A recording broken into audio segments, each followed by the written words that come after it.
নাম শেষ ইচ্ছা।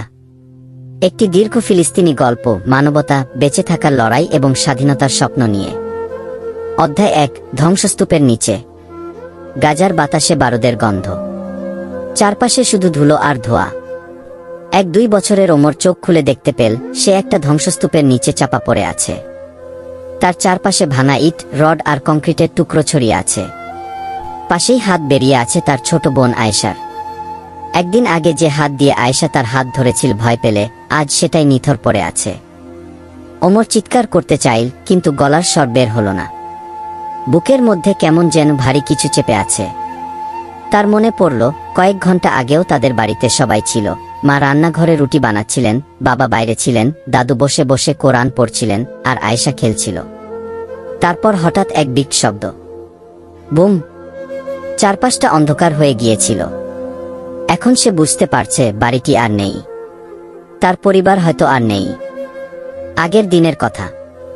ওমরের জন্ম গাজায়, যেখানে প্রতিদিন যুদ্ধ চলে, কিন্তু সে সবসময় মুক্ত আকাশের স্বপ্ন দেখত। বাবা তাকে বলতেন, একদিন ফিলিস্তিন স্বাধীন হবে, তখন তুমি ইচ্ছেমতো খেলতে পারবে গি। ওমর একদিন জানতে চেয়েছিল, বাবা, স্বাধীনতা কেমন? বাবা হাসলেন, বললেন, যখন রাতের আকাশে শুধু তারা থাকবে, বোমা নয়, তখন বুঝবে স্বাধীনতা কেমন। ওমরের মা ছিলেন শান্ত স্বভাবের। তিনি বলতেন, যুদ্ধ থাকলেও আমাদের ভালোবাসতে হবে, সহ্য করতে হবে গি। কিন্তু এখন এই ধ্বংসস্তূপের নিচে ওমর অনুভব করছে ভালোবাসা আর ধৈর্যের কোনো মূল্য নেই যুদ্ধের সামনে। লড়াই। ওমর অনুভব করল তার পা নড়ছে না। তার শরীরের ওপর একটা বড় পাথর পড়ে আছে। সে জানে না সে কতক্ষণ এখানে আছে, 1 ঘন্টা, 1 দিন, নাকি পুরো রাত। কখনো দূরে গোলাগুলির শব্দ শুনতে পাচ্ছে, কখনো কোনো কুকুরের ডাক। মাঝে মাঝে দূরে কাঁদতে থাকা মানুষের আওয়াজ শোনা যায়, কিন্তু তার নিজের কান্নার শক্তিও নেই। তার গলা শুকিয়ে গেছে। পেটের মধ্যে কেমন যেন মোচড় দিচ্ছে, কিন্তু ভয় পাচ্ছে না ওমর। সে শুধু চায় বেঁচে থাকতে। সাহায্যকারী। হঠাৎ সে শুনতে পেল কিছু লোক ধ্বংসস্তূপের ওপর দিয়ে হাঁটছে। কেউ বেঁচে আছো? ওমর শেষ শক্তিটুকু দিয়ে ফিসফিস করে বলল, আমি এখানে গি। কিন্তু তার গলার আওয়াজ এত দুর্বল ছিল যে কেউ শুনতে পেল না। কিছুক্ষণ পর এক জোড়া হাত ইট সরাতে লাগল। ধুলো উড়ে ওমরের মুখে পড়ল।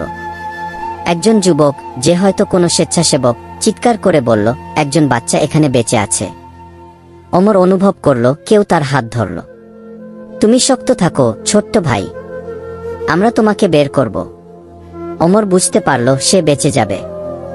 যুদ্ধ, নতুন আশা। কয়েক ঘন্টা পর হাসপাতালের বেডে শুয়েছিল ওমর। তার আশেপাশে আরো অনেক আহত শিশু, মা বাবা হারানো মানুষ, ফিলিস্তিনের যুদ্ধাহত যোদ্ধারা।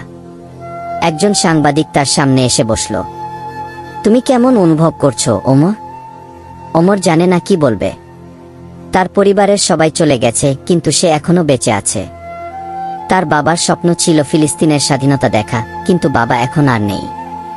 ওমর ফিসফিস করে বলল, আমি জানি না আমি কেমন আছি, কিন্তু আমি জানি একদিন আমার বাবা সত্যি বলেছিলেন, স্বাধীন ফিলিস্তিন আসবেই গিয়ে। সাংবাদিক চুপচাপ তাকিয়ে থাকলেন ওমরের দিকে। ওমর জানে না তার ভবিষ্যৎ কেমন। হয়তো কাল আবার বোমা পড়বে, হয়তো সে আর বাঁচবে না, কিন্তু সে জানে তার শেষ ইচ্ছা একটাই, আমি একদিন মুক্ত আকাশ দেখতে চাই, যেখানে শুধু তারা থাকবে, বোমা নয় গি। শেষ কথা। এই গল্প কেবল ওমরের নয়, এটি হাজারো ফিলিস্তিনি শিশুর কাহিনী, যারা প্রতিদিন যুদ্ধের মধ্যে বড় হয়, যারা স্বপ্ন দেখে স্বাধীনতার, যারা বাঁচতে চায়, কিন্তু তাদের জীবন বন্দী একটা ধ্বংসস্তূপের নিচে। একদিন কি সত্যিই তারা মুক্ত আকাশ দেখতে পাবে?